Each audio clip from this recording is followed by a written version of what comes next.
Mesdames, Messieurs, bonsoir et bienvenue au programme de Walf TV. Bienvenue à votre émission Duel, comme chaque semaine. Donc, votre émission fera le tour d'horizon des faits ayant marqué l'actualité de la semaine. Au menu donc de cette émission, nous allons parler des relations entre l'opposition et le pouvoir. Le prétexte est cet appel au dialogue que lance souvent le chef de l'État. Samedi dernier, tout simplement, il l'a réitéré. De toute façon, cependant, cette fois-ci, il est allé un peu plus loin en demandant à l'opposition d'arrêter ce qu'il qualifie de désinformation par rapport à la marche du pays. Alors, il semble être donc dans un dialogue de sourds entre le pouvoir et l'opposition. Quand le pouvoir appelle au dialogue, l'opposition doute de la sincérité de ce dialogue-là. Et donc, il s'installe donc un climat de méfiance ou bien de défiance même entre le pouvoir et l'opposition. Nous allons aussi parler des élections législatives. C'est donc l'heure des grandes manœuvres au niveau des états-majors politiques. Samedi dernier, le chef de l'État, pendant donc que l'opposition pense à une liste unique, le chef de l'État, quant à lui, est en train donc de brandir les menaces dans son camp. Comme vous le savez, beaucoup de formations politiques, en tout cas alliés, membres de la mouvance présidentielle, menacent de créer des listes parallèles. Mais le chef de l'APR, le chef de l'État, menace toute personne qui, en tout cas, serait tentée de créer une liste parallèle dans sa coalition. Nous allons finir donc par la présidentielle française avec donc Marine Le Pen et Macron qui sont arrivés donc en tête. Une grande surprise, en tout cas au niveau de l'opinion internationale, puisque personne ne s'attendait à l'élection, donc à la victoire de Macron, puisque celui qu'on constate tout simplement que les deux partis, la gauche, la droite, qui ont jusque-là donc fait et défait la France, en tout cas, ne sont pas arrivés donc au premier tour. Nous allons donc discuter ces thèmes-là avec nos deux invités. L'un, c'est le docteur Babacar Mar, il est du Rewmi. Babacar, bonsoir. Bonsoir Georges. Avec vous sur ce plateau, nous avons le plaisir de recevoir M. Tabouré Agne. Il est conseiller municipal à Pikine-Est. Il est le président de la commission des finances. M. Agne, bonsoir. Bonsoir, chef. Alors, je reste avec vous, donc, Babacar, pour parler donc de ce dialogue, cette sortie donc du chef d'État donc, contre l'opposition. Comment vous l'avez accueilli? Alors, merci beaucoup, Georges. Je voudrais d'abord vous remercier et vous souhaiter une bonne fête de Saint-Georges. Merci. Vous savez, tous les Georges sont grands, comme Georges Pompidou, comme George Orwell, comme vous, Georges Nesta. Donc, profitez aussi de l'occasion pour saluer les populations qui nous regardent, le peuple sénégalais, m'incliner devant les morts au Dakar, m'incliner vraiment devant les morts au Dakar, souhaiter que le bon Dieu les accueille au paradis, au nom du président Idrissa Seck, et saluer aussi le groupe Walfadjri de l'importance du travail qu'ils sont en train d'abattre pour que les Sénégalais soient bien informés. Alors Georges, comme vous le savez, le président de la République, le président Macky Sall, est lui-même le premier à piétiner, à s'aborder, à, n'est-ce pas, embrouiller, éclabousser l'esprit du dialogue. Et je vais vous donner des exemples très forts par rapport à ce que je viens de dire. Je crois que le dialogue a deux dispositifs. Le premier, il doit être constructif. Le deuxième, il doit être sincère. Alors pour que le dialogue soit constructif, tout dépend de celui qui tend la main. Pour que le dialogue soit sincère, tout dépend de celui qui tend la main. Récemment, pas plus tard qu'hier, vous avez entendu le président de la République traiter son opposition, ses frères sénégalais, d'ours polaires. Ce qui est, à mon avis, abominable. Ce qui n'est pas du tout gentleman. Ce qui n'est pas du tout galant ni courtois. Mais je voudrais tout simplement demander entre Macky Sall et nous qui est plus ours polaire. Ça, je crois que quelqu'un qui a les dispositions de dialoguer n'envoie pas ces mots-là. Ensuite, il nous a aussi traité de fanfaronnade, etc. par-ci par-là. Il peut faire son discours tout en respectant les opposants, tout en respectant son peuple. Mais là, c'est moindre. Je vous fais un rappel, Georges. Après un an, ce qui est plus tard, il est allé à Kaffrine, de sa magistrature, pour faire un fameux débat devant, n'est-ce pas, les micros des journalistes, pour dire que donc je vais réduire mon opposition à sa plus simple expression. Et tout le monde a vu la zizanie que le président Macky Sall a sémée à l'intérieur de tous les partis du Sénégal. que ce soit au Rewmi, que ce soit au PS, que ce soit avec Cheikh Bamba Dièye récemment, partout le président a semé la zizanie. Quelle est sa responsabilité dans la situation qui prévaut dans les partis politiques comme au Rewmi, comme au Oui, PS, vous savez, sa responsabilité c'est quoi? C'est que d'abord, moi je crois que quelqu'un qui dirige tous les Sénégalais doit savoir aussi raison garder. Il faut mettre l'ambiance, comme on dit. Mais je veux revenir sur cet aspect-là. Au demeurant, c'est le président Macky Sall qui avait convoqué les autorités coutumières, traditionnelles, religieuses, politiques, la société civile, le 28 mai au Palais, pour dire que donc, voilà, à partir de maintenant, et tout en sachant que c'était trop tard, n'est-ce pas, nous allons avoir un dialogue. Je vais moi-même faire établir des commissions pour que les gens se retrouvent et pérenniser ce dialogue-là. Mais mon cher Georges, et les Sénégalais qui nous regardent, qu'est-ce qui se passe jusqu'à présent? Rien, nada, tous. Il n'y a aucune continuité. Au contraire, il est toujours en train de faire son one-man show. L'autre élément maintenant par rapport à tout cela. Récemment, il est allé voir le khalife général des Tidjanes, que je salue au passage, avec tout le respect qu'il faut, Al-Amin, Cheikh Tidjane, pour lui dire que je n'ai pas fermé les portes. Mais je voudrais, à partir de cette antenne, dire au président Macky Sall qu'il ne s'agit pas de fermer des portes. Il a dit, mes portes sont ouvertes. Il ne s'agit pas d'ouvrir des portes, il s'agit d'ouvrir le cœur à travers les actes qu'on pose. Et ce qu'on a vu par rapport aux actes du président de la République, il n'y a aucune sincérité dans ce qu'il dit. Et je m'en vais vous dire, tout simplement, il a fait appel au PDS. À chaque fois que Macky Sall fait appel au PDS, c'est malheureux de voir qu'il le fait pendant des funérailles, pendant des condoléances. Mais ça, c'est quoi?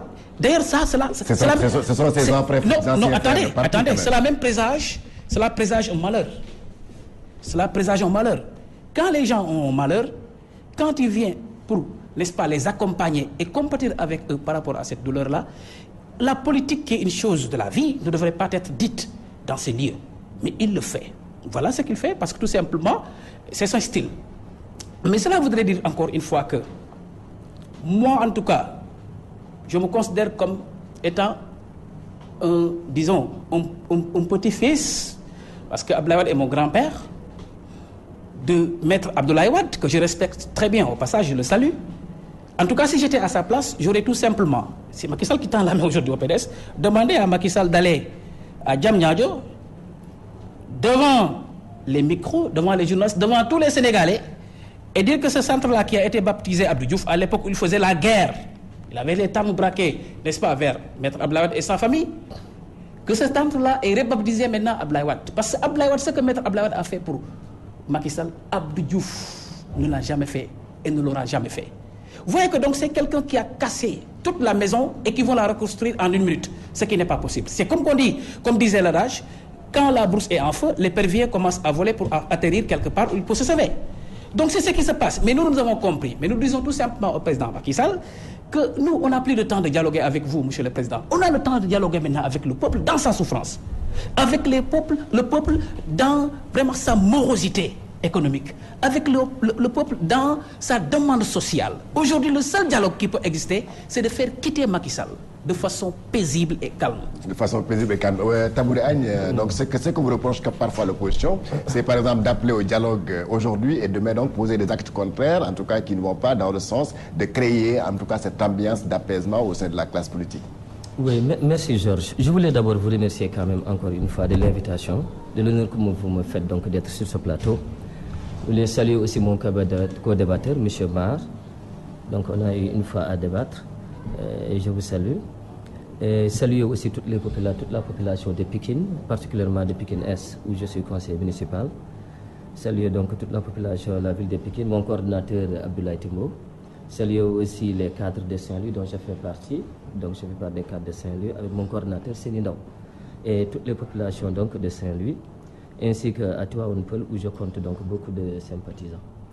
Alors cela dit, à entendre quand même le docteur Mar, moi quand même ça me fait un peu rire. Bon, il a parlé des zizanies, du président de la République qui sent quand même les discordes au sein de l'opposition, le président qui ne respecte pas l'opposition. Et qui les appelle à dialoguer. Qui les appelle à dialoguer, etc. etc. Donc vraiment, c'est vraiment une opinion que je ne partage pas du tout, M. Mar. Et je suis désolé de le dire. Je pense que, Georges, s'il y a quelqu'un qui a toujours été constant dans sa position, c'est M. le Président de la République. qui a toujours appelé au dialogue. Mais s'il y a aussi d'autres qui sont constants dans leur position, c'est bien l'opposition, particulièrement le Réumi. Le Réumi n'a jamais, depuis qu'ils ont quitté le pouvoir, parce qu'il faut rappeler que le Réumi était avec nous. Nous avons fait l'alternance ensemble. Ils étaient membres de Benno Bokk Yakaar. Très bien, ils étaient membres de Benno Bokk Yakaar, mais depuis qu'ils ont quitté le gouvernement, ils n'ont jamais répondu à l'appel du président de la République. Ils ne l'ont jamais fait. La preuve, je vous le donne. Donc, il a parlé du dialogue. Il ne croit pas à la sincérité de ce dialogue-là. Non, mais pour croire à cette sincérité, il faut d'abord venir participer au dialogue et voir comment ça aboutit. C'est ça le problème. Mais vous ne pouvez pas ne pas être à l'entrée et dire que ça n'aboutirait pas. Non, ce n'est pas possible. C'est-à-dire qu'ils n'ont même jamais essayé de participer à un dialogue quelconque. Et je vous rappelle le dernier en date, c'est tout simplement le 28, il l'a dit, le 28 mai, lorsque le président de la République a appelé à un dialogue national. Mais tous les partis étaient présents, mais le Réumi n'était pas présent.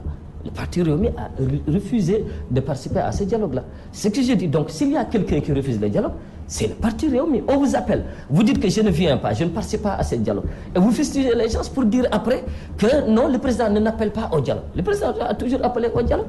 Je pense que le dialogue, c'est fait pour que les divergences de point de vue puissent s'exprimer. Vous ne pouvez pas dire, moi, j'ai une divergence de point de vue, et à cause de cette divergence de point de vue, je ne participe pas au dialogue. Non. C'est parce qu'il y a divergence de point de vue et que les gens viennent défendre leur point de vue dans un cadre bien déterminé et qu'il y ait confrontation entre ces diverses positions et de là pourra sortir la vérité. Mais si vous ne venez pas, c'est-à-dire que vous vous radicalisez. Je veux dire que le parti Réumi s'est toujours radicalisé à l'extrême. Donc eux, ils sont mal placés pour dire que le président de la République n'appelle pas au dialogue. Le président a toujours été constant. Et je dis que ce dialogue, ce n'est pas seulement un dialogue qui est destiné aux acteurs politiques. Depuis que le président de la République a été président, il a toujours mis en avant le dialogue. Les concertations au niveau de l'université, les concertations au niveau de l'éducation nationale, les concertations autour de l'acte de la décentralisation, les concertations autour de la réforme foncière. Donc avant même de faire quelque chose, avant même de mettre en exécution les politiques publiques, le président de la République a toujours appelé au dialogue. C'est toujours concerté avec les acteurs concernés. Dans n'importe quel secteur vous prenez, le président de la République a toujours, avec les enseignants, il y a même une commission nationale de dialogue qui a été mise en place, rien que pour discuter avec ces acteurs. Donc il ne faut pas qu'on réduise ce dialogue-là tout simplement entre le parti au pouvoir et l'opposition. Le dialogue concerne tous les acteurs sociaux et politiques de ce pays. Mais je pense que le président de la République a toujours il semble plus maintenant se focaliser sur ses anciens frères du PDS. Sur ses anciens frères du PDS. Non, mais pas du tout. J'ai dit que quand il a appelé au dialogue, il appelle tout le monde au dialogue. La dernière fois, je vous ai dit, il a parlé un peu de l'échec du dialogue national. Mais le dialogue national, c'est l'opposition qui est partie, qui a démissionné. N'oubliez pas que ce processus a été enclenché, il a abouti à des discussions sur le processus électoral. Et les gens sont allés même jusqu'au niveau vraiment très avancé. Un constat a été dégagé à ce qui concerne les points sur donc le processus comment on appelle ça, sur le processus électoral. Et l'opposition a boudé parce qu'il y a eu des gens qui se sont dit qu'ils viennent maintenant en tant que non-alignés pour le suivi des accords qui ont été faits. Donc, mais pour ce suivi-là, l'opposition a dit que bon, non, c'est eux seuls qui vont faire ce suivi-là. Ils n'accepteront pas d'autres acteurs de le faire. Et c'est pour cela, ils ont prétexté de cela pour quitter la table des négociations. Donc, je pense que de ce point de vue, c'est eux qui doivent avoir leur position.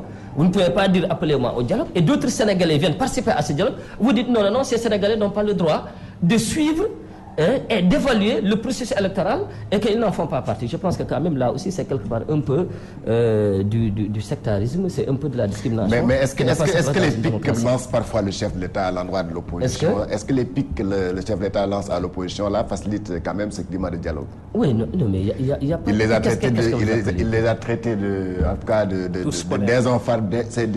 gens qui désinforment depuis 4 ans qui sont là. Il a parlé d'ours polaires. Il n'y a pas longtemps, il a dit qu'il ne fallait pas réveiller un lion qui dort. Bon, alors ces menaces-là, ça facilite les choses. Non, ce ne sont pas des menaces. Le président de la République, je l'ai dit, respecte beaucoup l'opposition, M. Georges. Je pense que parmi les présidents qui sont passés, il n'y a pas plus respectueux que le président de la République de son opposition. L'exemple, il l'a dit tout récemment, mais Samuel Sarr ne fait pas partie du Parti démocratique sénégalais. Mais le président de la République allait lui présenter ses condoléances. C'est pour vous dire que le président est au-dessus quand même à un certain niveau qui dépasse même certaines considérations. Donc ça, c'est d'âge, c'est une marque d'estime.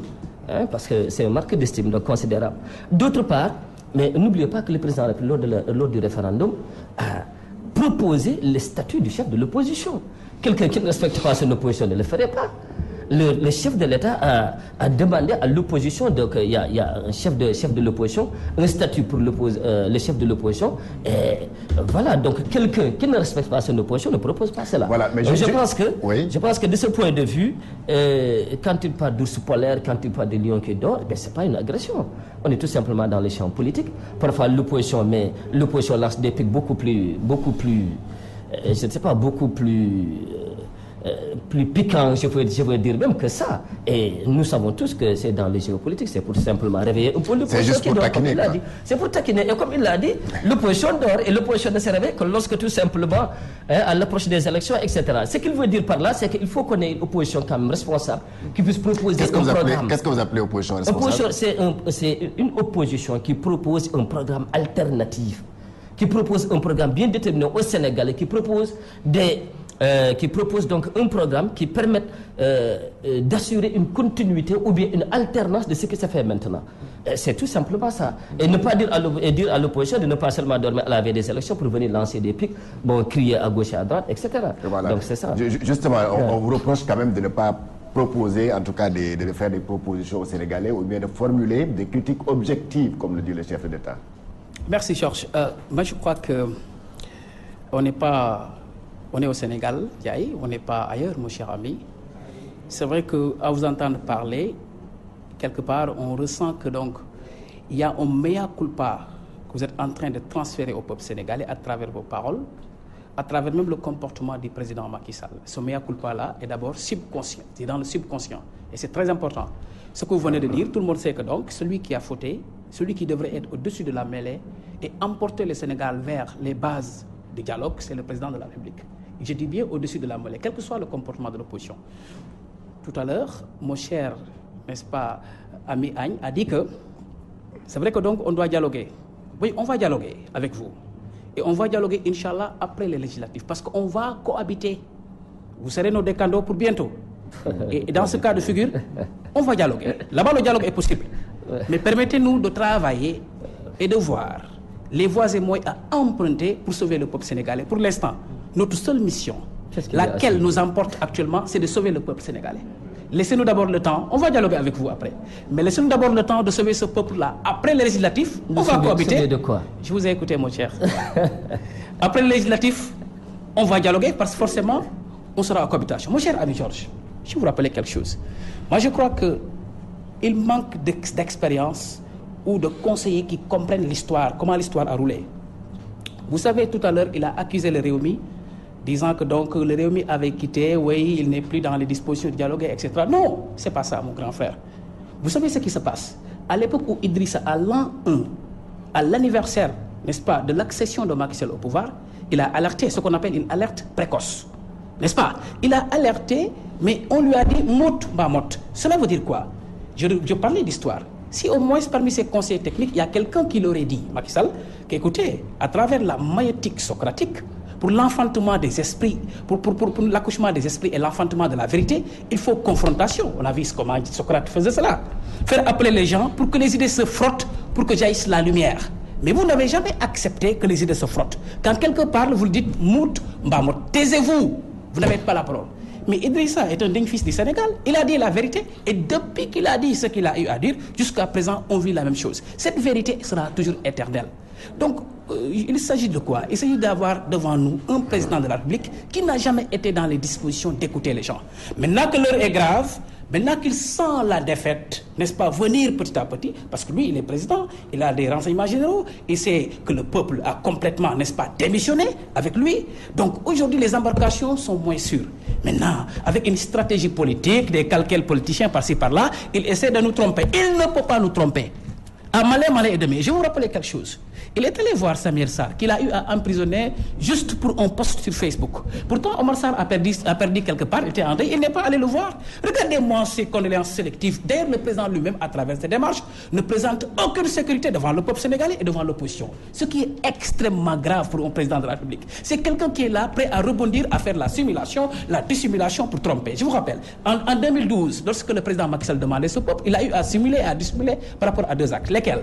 Le premier acte, Il a dit oui, je ferai 7 ans. Il trompait le peuple. Aujourd'hui, à 5 ans, à l'arrivée, qu'est-ce qu'il a fait? 7 ans.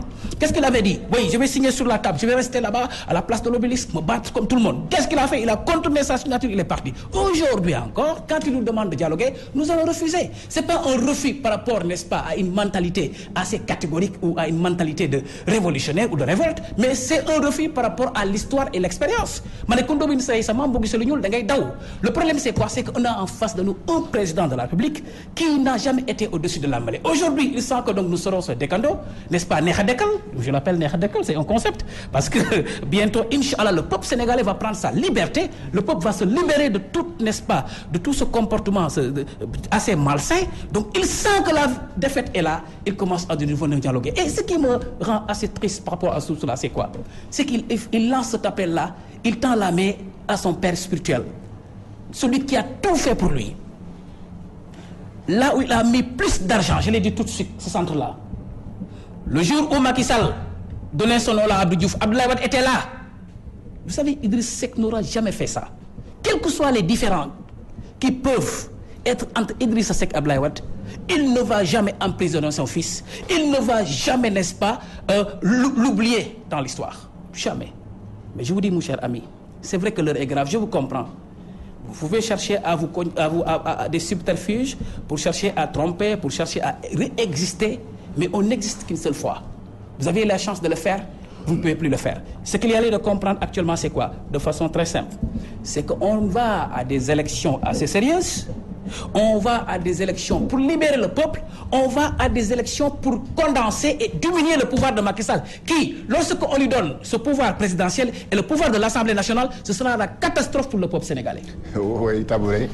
Oui, je pense quand même que M. Mar, je ne sais pas, vous vous emportez, vous parlez à gauche, à droite, parfois même on a l'impression d'être dans un cours de philosophie quand vous parlez d'utiliser le gros terme comme maïeutique socratique. Je pense qu'on n'est pas en philosophie, on est plutôt dans un débat politique. Donc il faut quand même utiliser un discours que nous comprenons, parce que nous ne sommes pas des philosophes. Bien que... Alors, mais quand même, ça m'étonne quand même, votre discours. Quand vous tenez certains types de discours, moi j'ai l'impression que peut-être que vous parlez de vous, de Réumi. Parce que quand vous parlez du président de la République et vous lui accrochez certains qualificatifs, moi j'ai l'impression que plutôt c'est ce regard aujourd'hui que les peuples sénégalais ont par rapport à Réumi et par rapport à Idriss Seck que vous voulez retourner pour le mettre peut-être donc aux yeux. Parce que quand vous parlez par exemple de tromper le peuple, je pense que quand même aujourd'hui Idriss Seck, quand même, vous Réumi et Idriss Seck, vous êtes très mal placés pour parler de ça après ce que vous avez fait. Vous avez fait avec le protocole que tout le monde connaît, avec les liaisons que vous avez eues avec M. Bertrand Abdoulaye Wade. Quand vous parlez d'enfermer Karim Wade, etc., pour le président de la République, je pense que mais il faut, ça ne date pas de longtemps que lorsque Maître Abdoulaye Wade a emprisonné votre leader, et que bon, par la suite on a vu ce qui se passe. Bref, je ne veux pas revenir sur ce passé. Et ce que je voulais dire tout simplement, c'est que je ne vois pas aujourd'hui, comme vous l'avez dit tout à l'heure, vous avez parlé de refus de dialoguer, vous avez refusé de dialoguer. Et c'est toi qui l'as dit. A dit que vous avez refusé de dialoguer. Moi, ce que j'ai dit, donc, il ne faut pas donc nous critiquer et nous dire que nous n'avons pas fait, nous n'appelons pas au dialogue, que nous ne sommes pas pour le dialogue.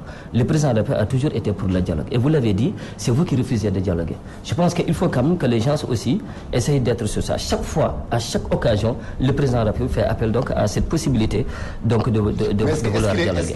Est-ce qu'il est possible aujourd'hui de dialoguer Tabouré quand on voit le nombre d'opposants qui sont en prison ou bien qui sont poursuivis pour une raison ou une autre? On a vu le cas Bamba Fall. On avait même promis sa libération aujourd'hui. On a vu le cas Khalifa Sall. Est-ce qu'il est facile de dialoguer dans cette atmosphère-là? Mais pourquoi pas? Mais dans l'opposition, vous n'avez pas que ces gens-là. Et puis il faut, Georges, qu'on fasse la différence entre la politique que nous faisons et ensuite la bonne gouvernance. Je pense que c'est extrêmement important. Il faut aussi que les gens, surtout au Sénégal, qu'on arrive à enlever cette confusion-là. Vous avez la bonne gouvernance. Le cas de Bamba Fall, ce n'est pas un problème de bonne gouvernance quand même. Mais il a fait l'objet d'une plainte. C'est un citoyen sénégalais, des citoyens sénégalais qui ont porté plainte pour agression. Et après enquête, le procureur a jugé qu'il était donc dans les liens de la détention. Ça, c'est un problème de justice qui n'a rien à voir avec le problème du dialogue national.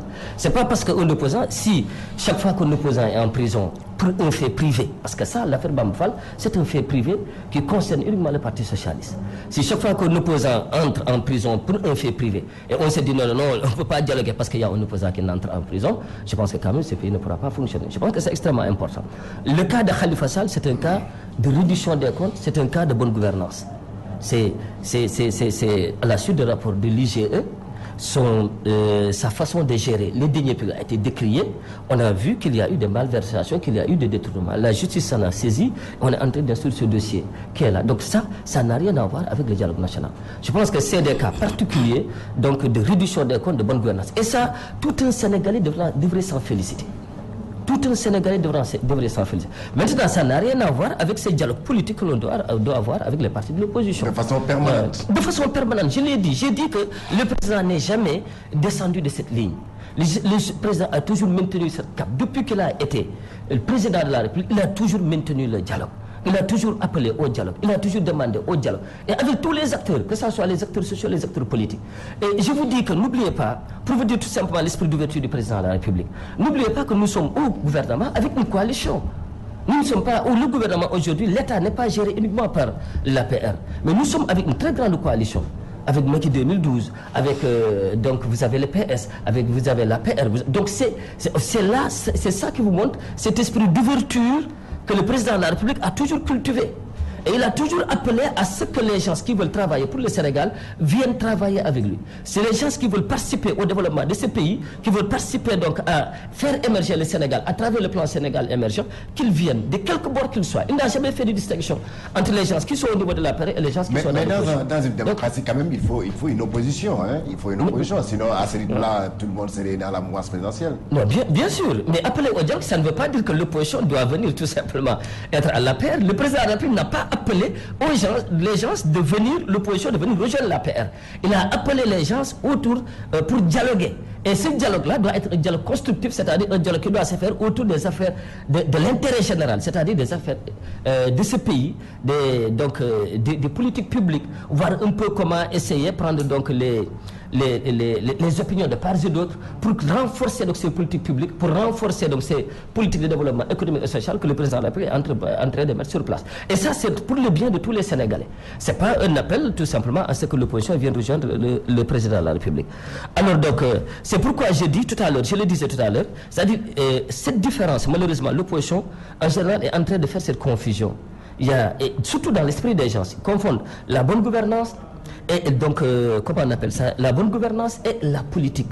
Comme la politique donc qui implique les partis d'opposition. Je pense qu'il faut que les gens fassent cette différence. Et qu'on en revienne aujourd'hui dans ces pays, à chaque fois qu'il y a quelqu'un qui a mal géré, qui a détourné l'argent, que les gens quand même puissent le condamner, puissent quand même décrier sa façon de gérer pour pouvoir changer donc les mentalités aujourd'hui. Et c'est ça, c'est la corruption aujourd'hui qui gangrène notre pays. Ce n'est pas seulement notre pays, mais c'est toute l'Afrique. Il faut combattre la corruption. C'est pourquoi j'ai dit, moi je m'étonne que nos amis de Réumi, nos amis de l'opposition soutiennent quand même quelqu'un qu'ils savent très bien que celui-là a été incriminé, que celui-là a fait l'objet de détournement des deniers publics et qu'ils puissent le soutenir quand même mordicus. Moi, quand même, ça me pose problème. Je pense que quand même, mais c'est pas tout le monde, heureusement, parce qu'on a vu quand même des gens de l'opposition décrier quand même cette façon de faire de Khalifa Sall avec la caisse d'avance de la mairie. Je pense que c'est extrêmement important. Et je le dis, le président a pu faire la part des choses entre la vie privée et la vie publique. C'est-à-dire que chaque fois que les affaires de l'État sont là, il marche sur des principes. Il ne revient pas là-dessus. Il n'y a pas de règlement de compte. Non, il n'y a pas de règlement de compte. C'est l'État, c'est la réduction des comptes. Il faut gérer de manière honnête, sincère et transparente. Si vous ne le faites pas, que vous soyez de l'APR, que vous soyez de l'AFP, que vous soyez donc de l'opposition, vous avez tous donc les mêmes sanctions. Et je pense que c'est extrêmement important. Samedi dernier, en recevant donc les leaders de sa coalition, le chef de l'État l'a dit, il faut être fier de notre justice est tout à fait indépendante et qu'il n'y a pas de problème de règlement de compte entre le pouvoir et l'opposition, n'est-ce pas? Alors, Georges, ça me rappelle une belle chanson d'Alpha Blondy qui disait que certains hommes politiques du café au lait, ils sont capables d'extraire le lait pour dire aux gens que voilà, le lait, tout fait. C'est pour dire que donc nous sommes de la jeune génération, nous devons plutôt incarner, n'est-ce pas, ce type d'homme politique qui aime la vérité. Je crois que c'est important. On ne doit pas chercher à tromper les peuples. Cette ère-là est finie. Nous devons être un peuple en marche. Ça, c'est très important. Et pour que le peuple soit en marche, il faut que la vérité soit devant. C'est très important. Alors, je voudrais tout simplement dire par rapport à cela, Georges, que rien de cela n'existe. Rien de rien n'existe par rapport à la justice. La justice est manipulée.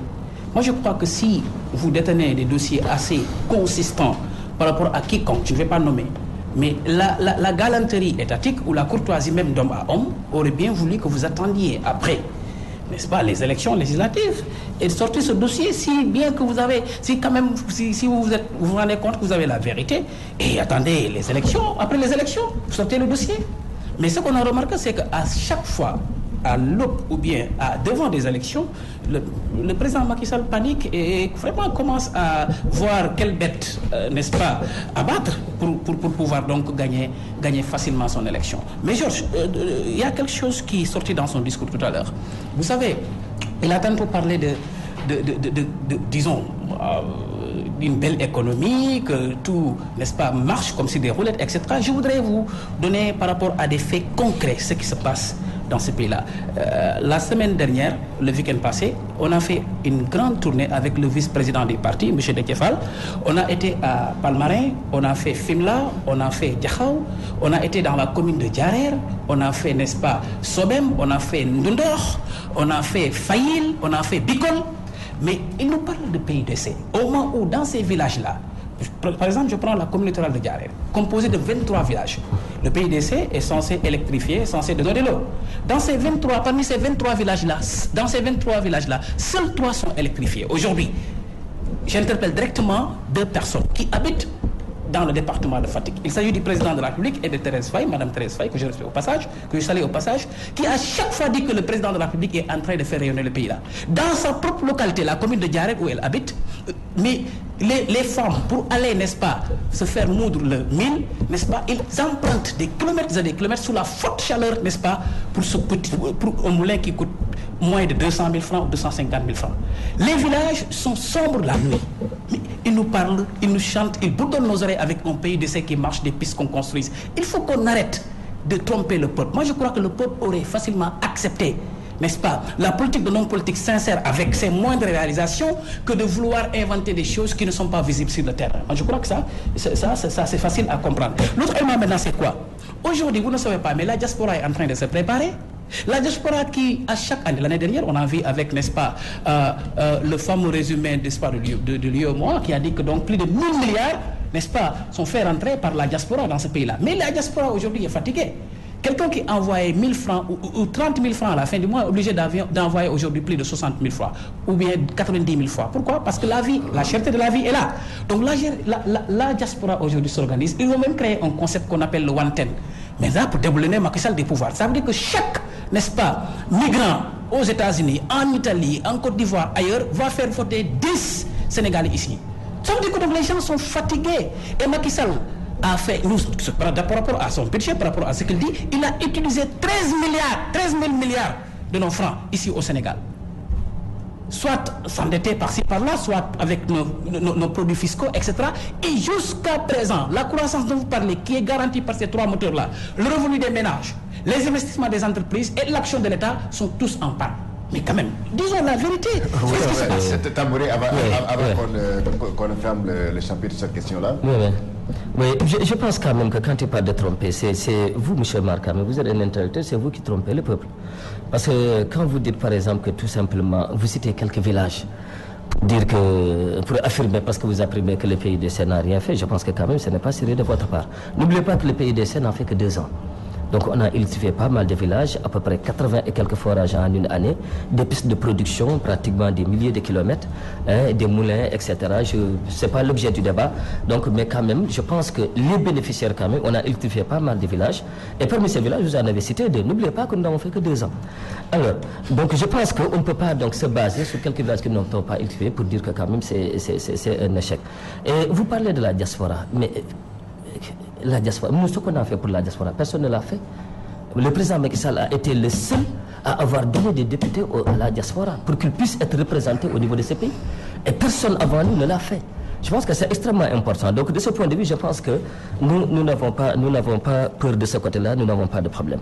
Et ensuite, vous, comme je l'ai dit, vous êtes un docteur. Quand vous dites monsieur Macky Sall a eu des problèmes avec des démêlés avec la justice et qu'il faut attendre après les élections législatives pour le mener en prison ou bien pour instruire le dossier. Mais quand même, monsieur Mar, soyez sérieux. Ça, quand même, je pense que venant de vous, ça pose problème. Ça pose problème pour quelqu'un qui a détourné de l'argent public, pour quelqu'un qui a eu la confiance des habitants de Dakar, et quelqu'un qui a mal géré, quelqu'un qui doit rendre des comptes à la justice. Vous dites non, attendez jusqu'aux élections législatives. Quand même, soyez sérieux. Voilà. Parce que quand même, c'est un discours quand même. C'est un discours. Il a dit aussi, parce qu'il revient là-dessus, il a parlé du centre Léopold Sédar Senghor et Abdoulaye Wade. Mais je l'ai dit, j'ai dit que vous êtes mal placé pour dire que le centre Abdou Diouf doit prendre le nom de M. Abdoulaye Wade. N'oubliez pas que c'est votre leader qui parlait des spermatozoïdes, de trucs, etc. de Abdoulaye Wade. Donc si vous revenez aujourd'hui, ça me pose problème. N'oubliez pas que votre leader, mais c'est lui qui a traité de tous les noms, c'est Karim Wade. N'oubliez pas, avec ce problème quand même, n'oubliez pas, c'est lui qui a tout récemment dénoncé, si je ne sais pas, un deal, etc. Et tout récemment, on a entendu aujourd'hui qu'il est en train de créer une union avec donc Karim Wade et son président. Voilà, justement. Je pense que s'il y a quelqu'un qui trompe et quelqu'un qui change, selon les contextes, ce n'est pas le président Macky Sall, c'est plutôt votre leader. Voilà, personne n'aurait imaginé d'ici donc la transition qui nous permet donc d'entrer dans le second thème, à parler donc des élections législatives, la préparation. C'est donc l'heure des grandes manœuvres. Est-ce que vous pensez véritablement, vous, au niveau de l'opposition, vous pouvez réussir à créer une liste unique au sein de l'opposition? Oui, Georges, laissez-moi vous dire tout de suite que la liste unique de l'opposition est une demande sociale.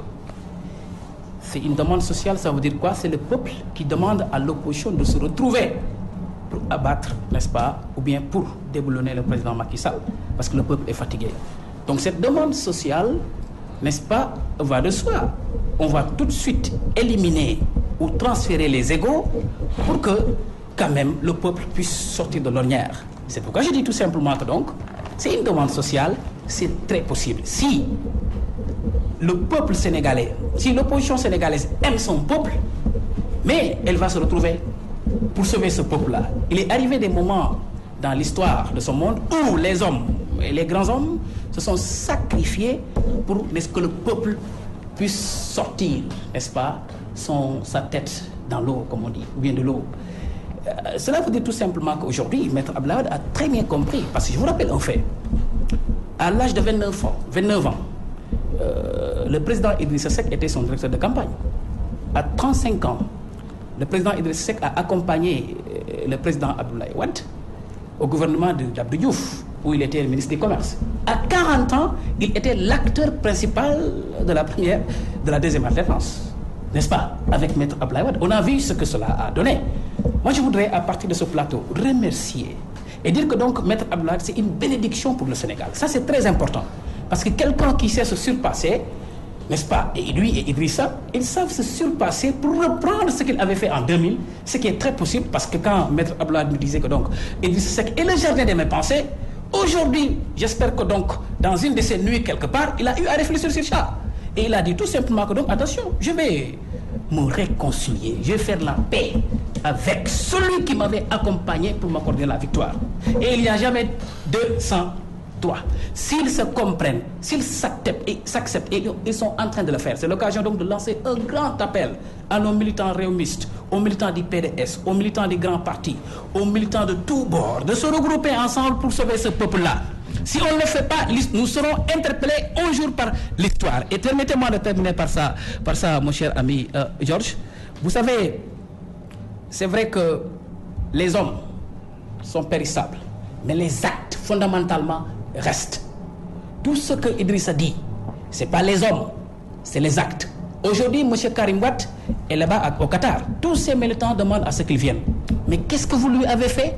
Nous, on n'aurait jamais voulu qu'il soit dans ce pétrin-là. C'est pourquoi, à l'époque, on avait dénoncé l'acte qui reste aujourd'hui et qui est resté. Mais les hommes sont périssables, nous allons tous quitter ce monde-là, mon cher ami.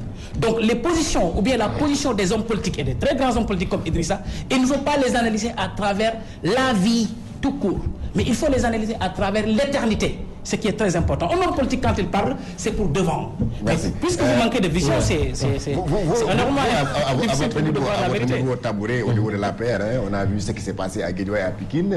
Le chef de l'État a donné une injonction pour demander à son frère Aliou Sall et à son oncle Timbo, qui est ton maire par ailleurs, de ne plus être, en tout cas, de ne plus demander à être tête liste législative. Ils ont reculé, mais est-ce que ça, ce n'est pas une stratégie pour mieux sauter?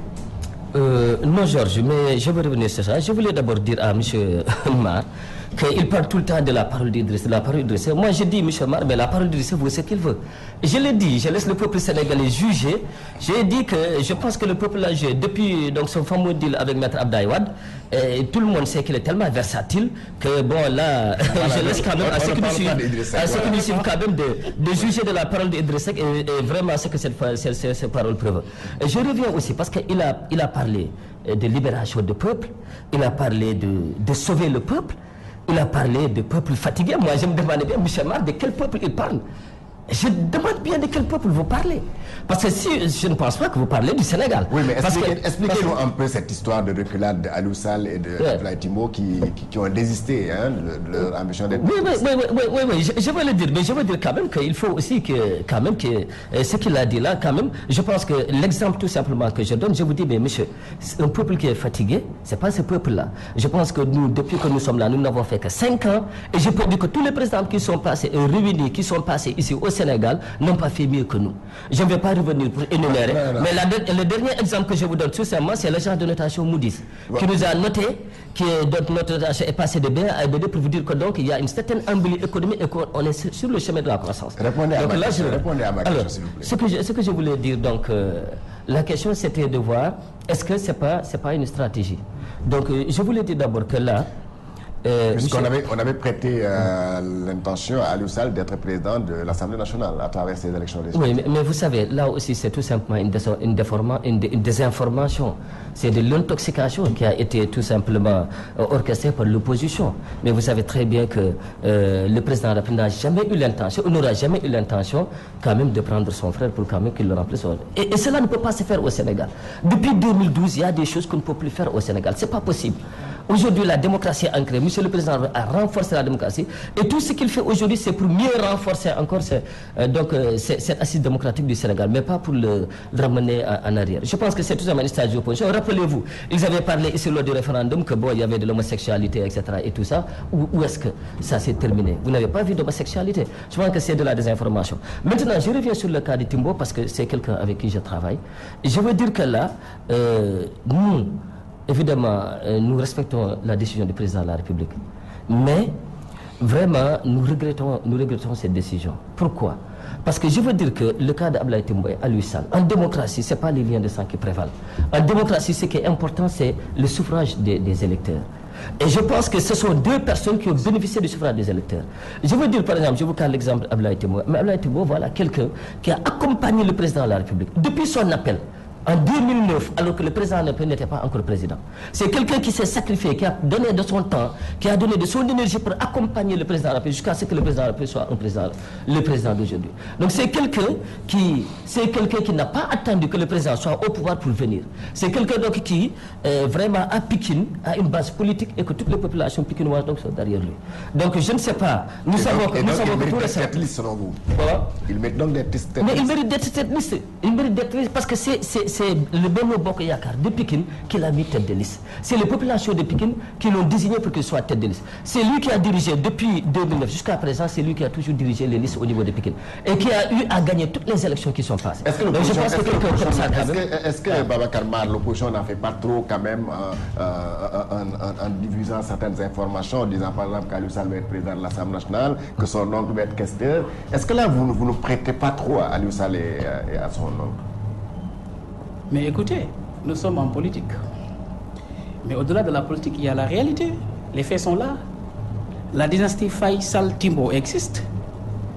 Mais pourquoi aujourd'hui vouloir retourner, se bifurquer, alors que ces deux-là ont fait 5 ans avec Macky Sall presque? Pourquoi aujourd'hui vouloir reculer? C'est une reculade insensée. C'est une fuite en avant. Et tout cela dénote tout simplement la défaite qui sera là. Mais il a eu à les utiliser. Aliou Sall. C'est le maire de tous les maires du Sénégal. C'est le central, ça c'est le pouvoir central. Les maires, c'est le pouvoir central. Le pouvoir décentralisé du moins. Le pouvoir central, c'est Macky Sall. Les deux frères gèrent ce pays-là. Pourquoi un jeune il recule? Il a fui. Parce que tout simplement, il sait que... Et je vous dis, ils ont créé le vide. On va les battre à plate couture partout.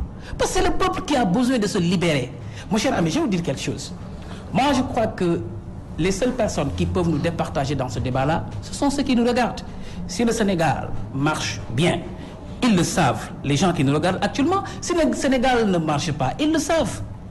Je ne fais pas de polémique sur ça. Et je ne suis pas là pour Idrissa Afessis. De toutes les façons, entre Idrissa et Abdoulaye Wade, alhamdulillahi rabbil alamin, tout marche fort et bien.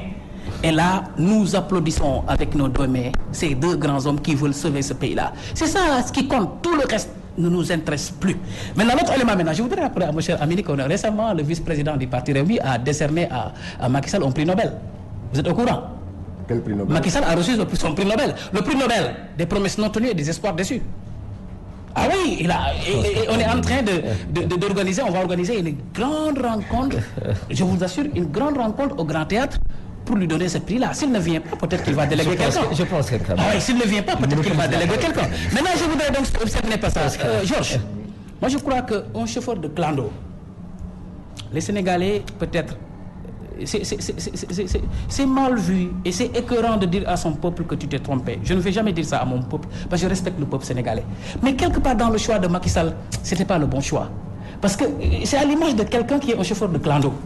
Mais quand tu lui donnes un transport en commun, mais il ne fera que des bêtises, des accidents partout. Mais c'est ce qui se passe actuellement. Justement, monsieur, il n'est pas à la hauteur de la tâche. Monsieur Tabouré Agne, est-ce que vous ne craignez réellement pas cette liste unique, mais cette cohabitation qui est agitée par l'opposition? Mais pas du tout, parce que d'abord, cette liste unique est mal partie. Parce que nous avons entendu Abdoul Mbaye dire qu'il n'en fera pas partie. Nous avons entendu son parti dire qu'il n'y en a pas. Il y a pas mal de personnes qui sont prononcées pour dire que déjà, ils vont cavaler seuls. Donc, il dit que déjà, cette liste déjà est mal partie. Et de deux, n'oubliez pas qu'on est en politique. Quand on juge sur les suffrages. Il faut aussi être objectif. Mais au Sénégal, nous avons 517 collectivités locales. Mais nous, la coalition Ben Bokar détient 447 collectivités locales. Et toutes les élections qui sont passées, depuis que le président Macky Sall est là, nous avons toujours été majoritaires. Donc vous ne les prenez pas au sérieux quand il parle de cohabitation? Non, il ne peut pas y avoir de cohabitation. Comment il peut y avoir de cohabitation? Tout récemment, nous avons fait des élections qui ne sont même pas passées à un an. Nous avons été majoritaires. Alors, vous voulez quand même comment il peut y avoir une cohabitation? Je pense que pour qu'il y ait une... C'est ce que j'ai dit. J'ai dit que l'opposition a encore à travailler beaucoup pour convaincre le peuple sénégalais. Parce que nous n'avons pas peur parce que nous avons un bilan à présenter. Le peuple sénégalais sait que nous avons fait des efforts. Depuis 5 ans, nous avons travaillé.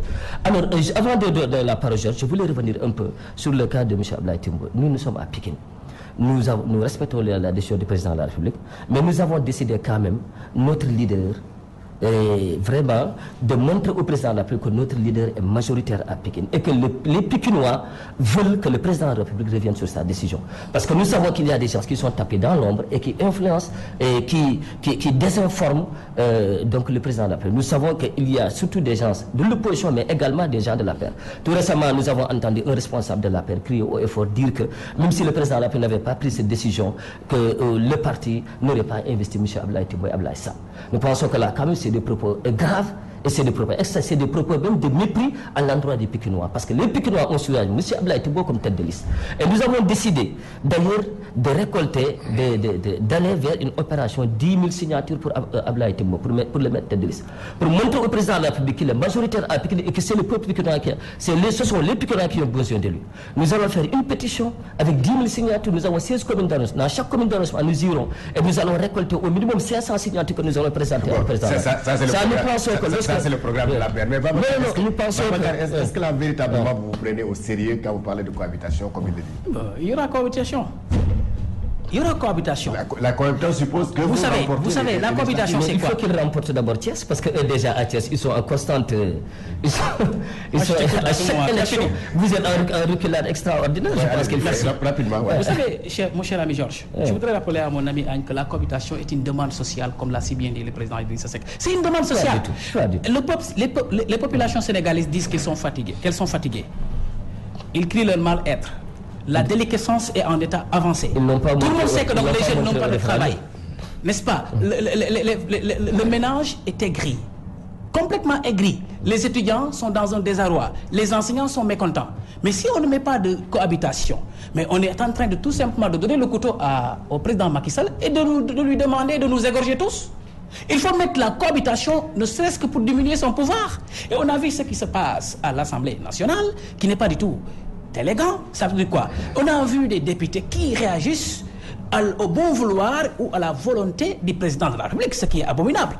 On veut cette fois-ci avoir des députés qui aiment la vérité, qui disent la vérité, qui savent interpréter un texte de loi, qui savent lire un projet de loi, qui savent être présents pour le peuple. Et c'est au peuple maintenant de choisir ces députés-là. Si le peuple maintenant donne une majorité au président Macky Sall pour nous refuser la cohabitation, mais demain, le peuple ne sera pas là encore à crier. Le peuple l'aura voulu et l'aura choisi et doit assumer cette responsabilité. Mais je voudrais tout simplement vous dire que donc, la cohabitation, d'ailleurs, j'ai sorti un concept sur ça, Nehadekal, Macky Sall, donc, préparez-vous. Qu'il n'a qu'à se préparer. Il y aura cohabitation. Et s'il y a cohabitation, nous allons commencer à sauver le peuple d'ici à 2019. Et lui-même, il va regretter pourquoi. Il a trompé le peuple sénégalais par rapport à son mandat-là. Si le peuple est vraiment mécontent contre le président Macky Sall, qui avait dit qu'il fera 5 ans et qu'il est en train de faire 7 ans, il n'a qu'à le sanctionner à partir de maintenant et que c'est le carton jaune et on n'a qu'à aller chercher le carton rouge en 2019. Voilà, on va terminer donc avec la présidentielle française, avec donc la victoire de Emmanuel Macron donc, qui est arrivé en tête avec Marine Le Pen. Alors cela vous a surpris, M. Tabouri Agne? Pour les résultats, je pense que quand même depuis quelques mois, je pense que quand même on s'y attendait un peu. Parce que lorsqu'on a vu Emmanuel Macron, évidemment, déjà, quelque part, on peut dire quand même que c'est une surprise. Parce que déjà, on a vu que vraiment, il a chamboulé, il a amené ce qu'on peut même dire une révolution, entre guillemets, dans le champ politique français. Donc, une très grande révolution, puisque les partis politiques classiques, les grands ténors qu'on attendait, tels que Hamon, par exemple, et Fillon, sont complètement passés à côté. Et voilà un jeune qui est né en 1977, qui a 38 ans, et qui vient tout juste de créer un mouvement, donc la France en marche, et très récemment, qui n'a même pas fait 1 an, et qui vient donc d'emporter les élections. Est-ce que ce n'est pas la faillite donc des hommes politiques? Mais évidemment, quelque part, c'est la faillite d'un système, c'est des mutations en cours. C'est-à-dire qu'aujourd'hui, dans le monde entier, il y a des mutations politiques, des mutations sociales, des mutations écologiques qui sont en cours. Je pense que ce qui s'est passé en France rentre dans ce mouvement-là.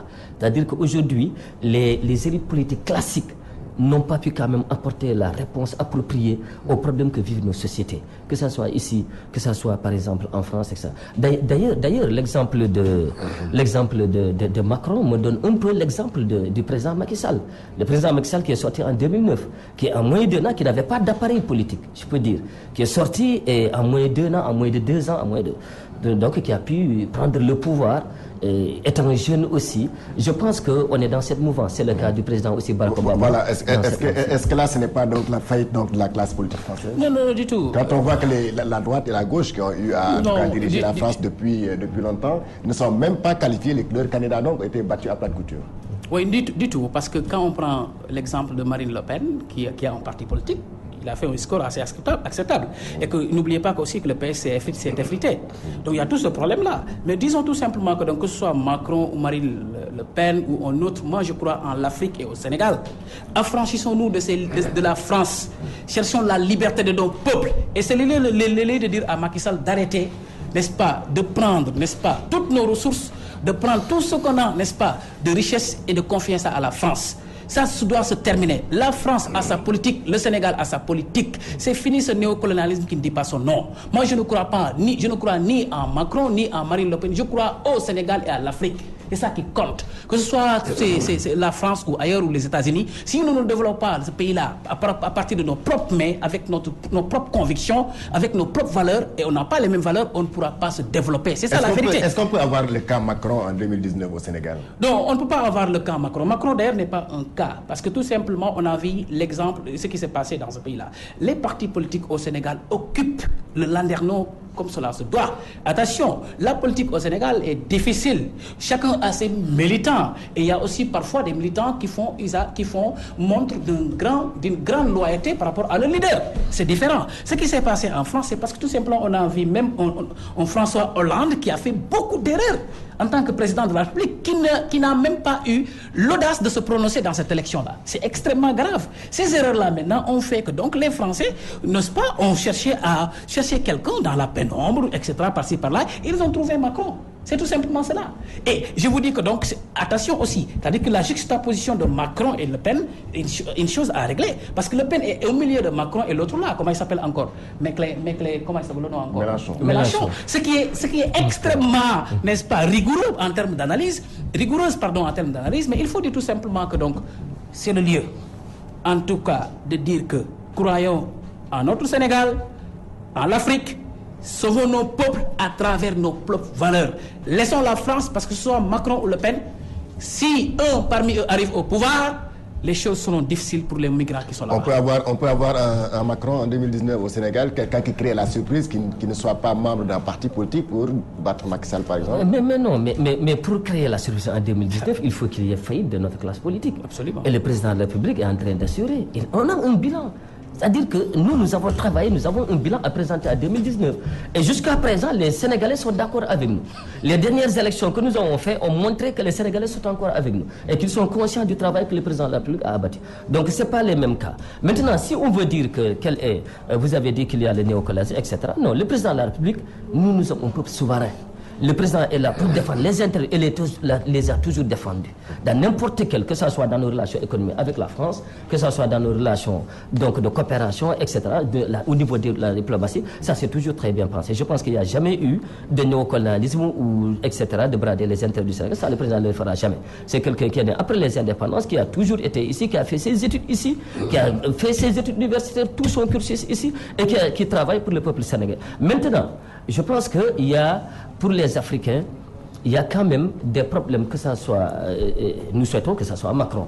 Parce que je pense quand même que Marine Le Pen est un peu extrémiste sur les bords et qu'il y a un problème d'identité qui se pose, il y a le problème de migration donc, qui se pose par rapport à nos parents qui sont là-bas. Donc nous tous qui avons des parents en France, nous souhaitons quand même que ce soit Macron, qui est beaucoup plus ouvert, qui est beaucoup plus libéral, qui est beaucoup plus encore européen. Et maintenant, les problèmes, il y a des problèmes, surtout le problème du franc CFA.